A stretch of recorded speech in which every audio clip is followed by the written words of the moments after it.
আসসালামু আলাইকুম ভিউয়ার্স, আজকে আমরা B.Sc nursing first year final examination 2020 সালের মাইক্রোবায়োলজি MCQ সলভ করব। তো আমরা MCQগুলো দেখি। তার আগে বলতে চাই, তোমরা আমার চ্যানেলে যারা নতুন, তোমরা অবশ্যই আমার চ্যানেলটি সাবস্ক্রাইব করে রাখবে, কারণ এই ভিডিওগুলো তোমাদের উপকারে আসবে। ওকে, এবং একবার সাবস্ক্রাইব করে রাখলে তোমাদের ভিডিওগুলো অটোমেটিক তোমাদের কাছে চলে যাবে, তোমাদের খুঁজতে হবে না কষ্ট করে। তো আমরা এখন আমাদের MCQ শুরুর মধ্যে চলে যাই। এক নম্বর লেখা আছে গ্রোথ রিকোয়ারমেন্ট। গ্রোথ রিকোয়ারমেন্ট হচ্ছে ব্যাকটেরিয়াল যে গ্রোথ কার্ভ আছে না, এটা কীভাবে বৃদ্ধি পাবে। ইনক্লুড প্রোটিন, কার্বোহাইড্রেট, লিপিড, কারণ তাদের খাওয়ার প্রয়োজন ব্যাকটেরিয়াদের। ওকে, নিড অক্সিজেন হবে এটা ফর অ্যারোবিক।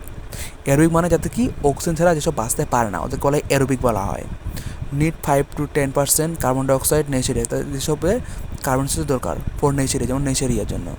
দুই নম্বর কি নোজোকোমিয়াল ইনফেকশন, মানে হসপিটালে যাওয়ার পরে যদি তোমরা হসপিটালে ভর্তি হওয়ার পর 48 ঘন্টার পরে যদি তুমি অন্য কোনো হচ্ছে ইনফেকশনে তুমি কী কো অ্যাটাক করে তোমাকে, তাহলে বলে নোজোকোমিয়াল ইনফেকশন বলা হয় থাকে। এটা হচ্ছে অ্যাকোয়ার্ড ডিউরিং হসপিটালাইজেশন, মানে ভর্তি হওয়ার পরে হয় থাকে। মে অ্যাকোয়ার্ড বাই এয়ারবোর্ন ট্রান্সমিশন, মানে বায়ুর মাধ্যমে ছড়াতে পারে, ঠিক আছে। ইনক্লুডিং ইউটিআই, যেমন কি ইউরিনারি ট্র্যাক্ট ইনফেকশন।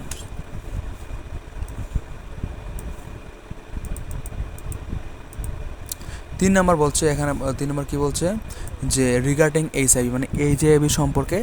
HIV এটা কি আরএনএ ভাইরাস, এটা DNA ভাইরাস না, আরএনএ ভাইরাস হবে। তো কজেস এইডস, মানে HIV ভাইরাসের কারণে কিন্তু এইডস হয়ে থাকে। ট্রান্সমিটেড বাই সেক্সুয়াল রুট, হ্যাঁ এটা হচ্ছে সেক্সুয়াল ট্রান্সমিটের মাধ্যমে হয়ে থাকে। হচ্ছে কারণ একজন মানুষ যদি বিভিন্ন হচ্ছে মানুষের সঙ্গে সহবাস করে, তো এটা কি হতে পারে, সেক্সুয়ালিটির মাধ্যমে ছড়াতে পারে। It has reverse ট্রান্সক্রিপ্টেড। ওকে, আর 4 নম্বরে কি about hepatitis virus. Hepatitis virus সম্পর্কে বলছে যে হেপাটাইটিস ভাইরাসগুলো কী কী, 5টা আছে। Hepatitis A, B, C, D, E produce jaundice, মানে এর কারণে যদি হেপাটাইটিস মানে হেপাটিক থেকে আসে হেপাটাইটিস মানে লিভার, তাহলে প্রডিউস জন্ডিস হতে পারে। ওকে, তারপরে বলছে hepatitis E dangerous for pregnant mother. তাহলে কি হেপাটাইটিস E কিন্তু খুবই ডেঞ্জারাস, কার জন্য, প্রেগনেন্ট মায়ের জন্য কিন্তু ডেঞ্জারাস। ওকে, ফাঙ্গাসে কি, এটা ইউক্যারিওটিক সেল। ওকে, হচ্ছে কি মাইক্রোসেলিয়াম রয়েছে, আর হচ্ছে need Sabouraud agar media for growth. তাহলে এই মিডিয়ার মাধ্যমে ফাঙ্গাসকে আমরা গ্রো করতে পারবো। Essential component of the bacteria, essential component কি, এটা কিন্তু পিলি, এটা হচ্ছে পিলি। 2 নম্বর কি সেল ওয়াল, এটা কিন্তু ফলস হবে। ওকে, পিলি কিন্তু ফলস, কারণ পিলি হচ্ছে নন ইজেনশিয়াল কম্পোনেন্ট। ওকে, পিলি হচ্ছে নন ইজেনশিয়াল কম্পোনেন্টের মধ্যে পড়ে।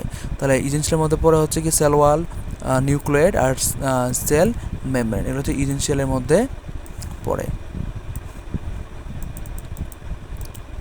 7 নম্বর কি বলা আছে যে কমন নোজোকোমিয়াল ইনফেকশন কোনগুলো। 1 নম্বরে তো আসবে ইউটিআই, মানে ইউরিনারি ট্র্যাক্ট ইনফেকশন। 2 নম্বর নিউমোনিয়া আছে। 4 নম্বর গ্যাস্ট্রোএন্টারাইটিস রয়েছে। এগুলো হচ্ছে কি কমন নোজোকোমিয়াল ইনফেকশন। তোমাদের এসব আরও অনেক কমন আছে, সেটা তোমাদের মুখস্থ করতে হবে।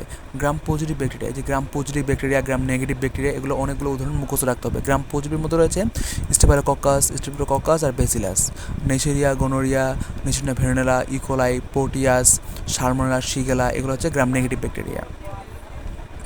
9 নম্বর ডিজিজ ট্রান্সমিটেড থ্রু ব্লাডের মাধ্যমে যে ডিজিজগুলো ট্রান্সমিট হয়ে থাকে। হেপাটাইটিস B, আরও আছে hepatitis B, C, D, HIV, AIDS, cytomegalo virus, এগুলো হচ্ছে এই ডিজিজগুলো হচ্ছে ব্লাডের মাধ্যমে ছড়ায়। যেমন এইডস এবং হচ্ছে কালাজার, এগুলো হচ্ছে ব্লাডের মাধ্যমে ছড়ায়। Mode of transmission of AIDS, মানে হচ্ছে এইডস কোন কোন মাধ্যমে ছড়াতে পারে। ডিরেক্ট কন্ট্যাক্ট, সেক্সুয়াল কন্ট্যাক্টের মাধ্যমে, ইনোকুলেশনের মাধ্যমে ছড়াতে পারে, ট্রান্সপ্লেসেন্টের মাধ্যমেও ছড়াতে পারে।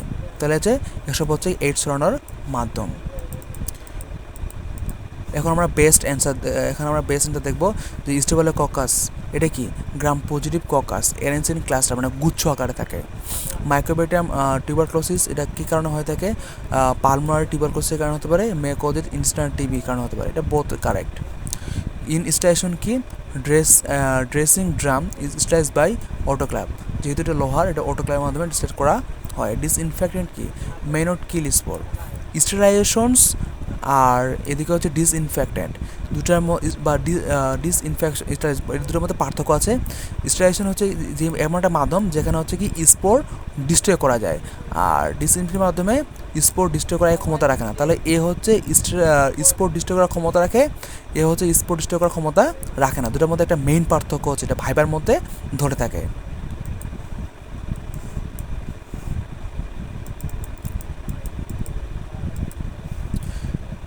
15 নম্বর করোনা ভাইরাস কি? কজেস বাই নেমড কোভিড-19, মানে এই করোনা ভাইরাসের কারণে কোভিড-19 হয়ে থাকে।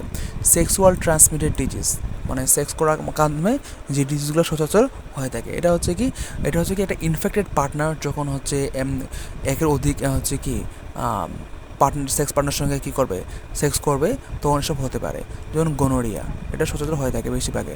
Regarding kill vaccine, kill vaccine, typhoid vaccine. Indication of blood culture, মানে আমরা ব্লাড যে কালচার করি, কেন কালচার করি? ওকে, হচ্ছে ইন্টেরিক ফিভার, রিমেটিক ফিভার, চিকুনগুনিয়া এবং ডেঙ্গু। ওকে, এটা ডেঙ্গু হতে পারে। ওকে,